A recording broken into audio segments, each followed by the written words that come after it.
एक सदना नाम का कसाई था जो पिछले जन्म में परमात्मा का बहुत बड़ा भक्त था। परमात्मा की कमाई पूरी न होने के कारण उसे फिर से मनुष्य के शरीर में एक कसाई के घर जन्म लिया और कसाई का काम करने लगा। दिन भर मांस काट कर बेचता। एक दिन परमेश्वर कबीर एक मुसलमान फकीर का भेष बनाकर सदना कसाई के पास आए। जीव मारने से होने वाले पापों की जानकारी करवाई। परमेश्वर का सारा ज्ञान समझकर सदना कसाई ने दीक्षा लेने की इच्छा प्रकट की। परमेश्वर ने कहा कि पहले यह मांस काटने का कार्य छोड़ना पड़ेगा। आपके शहर में 100 कसाई हैं, अन्य हजारों व्यक्ति भी तो निर्वाह करते हैं। आप भी कोई अन्य कार्य कर लो। पर सदना कसाई उसके लिए तैयार नहीं हुआ और कहा, महात्मा जी, ये हमारा पारिवारिक धंधा है, मुझे इसके अलावा दूसरा कुछ नहीं आता। महात्मा जी बोले, तो आप हिंसा कम कर दो और निर्धारित कर लो कि एक दिन में इतने पशुओं से ज्यादा नहीं काटूंगा। सदना कसाई इस बात पर मान गया और महात्मा जी से कहा कि मैं 100 पशुओं से अधिक एक दिन में नहीं काटूंगा, चाहे कुछ भी हो जाए। पर असली परीक्षा तो सदना की अब होगी। सदन कसाई का कुछ समय तो ठीक तरह से चलता रहा, पर एक दिन नगर में कई विवाह थे। नवाब के लड़के की भी शादी थी। उस दिन सदन ने 100 बकरे काटे और परमेश्वर का धन्यवाद किया और अपने सभी औजार धोकर साफ करके रख दिए। रात कुछ ही बीती थी कि बादशाह के कुछ सिपाही आए और बादशाह के लिए बकरे की मांग की। सदन कसाई घबरा गया। एक तरफ बादशाह का हुक्म और दूसरी तरफ अपना वचन खंड होने का भय। उसके दिमाग में एक विचार आया कि क्यों ना बकरे की गर्दन पर चीरा लगाकर भेज दूं, मेरा वचन भी रह जाएगा और बादशाह का हुक्म भी। ऐसा विचार कर सदना चाकू उठा। जैसे ही बकरे की तरफ चला, उसी समय परमात्मा ने बकरे को बुद्धि प्रदान की व तत्व ज्ञान की रोशनी कर दी, जिससे बकरा बोलने लगा और कहा, हे सदना कसाई, ये सब नहीं भाई, तुम मेरी गर्दन भले ही काट लो, पर यह नया कृत्य मत करो। किसी जन्म में सिर मैंने तेरा काटा था, सिर तुम मेरा काट लो, पर यह नई दुश्मनी शुरू मत करो भाई। सदना के हाथ से चाकू छूट गया। वह थर थर कांपने लगा और बेहोश होकर जमीन पर गिर गया। जैसे ही सदन जी को होश आया, वो सब कुछ छोड़ छाड़ कबीर साहेब जी की खोज में धर्म नगरी जगन्नाथपुरी की तरफ चल पड़े। मार्ग में संध्या समय सदन जी एक गांव में एक गृहस्थ के घर ठहरे। उस घर में स्त्री पुरुष 2 ही व्यक्ति थे। स्त्री का आचरण अच्छा नहीं था। वह अपने घर ठहरे हुए इस स्वस्थ सुंदर सबल पुरुष पर मोहित हो गई। आधी रात के समय सदन जी के पास आकर वह अनेक प्रकार की अशिष्ट चेष्टाएं करने लगी। यह देख वे हाथ जोड़कर बोले, तुम तो मेरी माता हो, अपने बच्चे की परीक्षा मत लो माँ, मुझे तुम आशीर्वाद दो। उस स्त्री ने समझा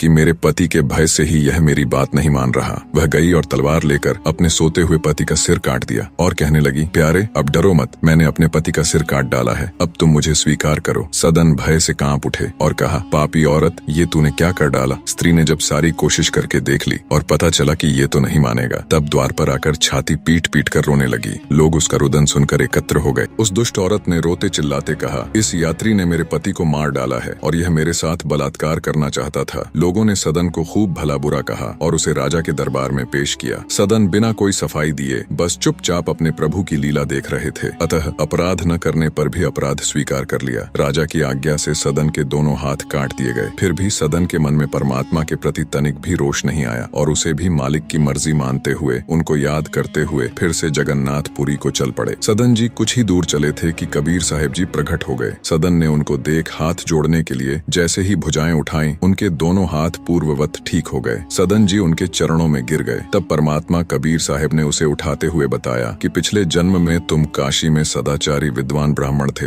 एक दिन एक गाय कसाई के घेरे से भागी जा रही थी। ये जानते हुए भी कसाई उसके साथ क्या करेगा, तुमने गाय के गले में दोनों हाथ डालकर उसे भागने से रोक लिया। वही गाय वह स्त्री थी और कसाई उसका पति था। पूर्व जन्म का बदला लेने के लिए उसने उसका गला काटा और गाय को पकड़ने के लिए तुम्हारे हाथ राजा द्वारा दिए गए दंड से तुम्हारे पाप का नाश हो गया।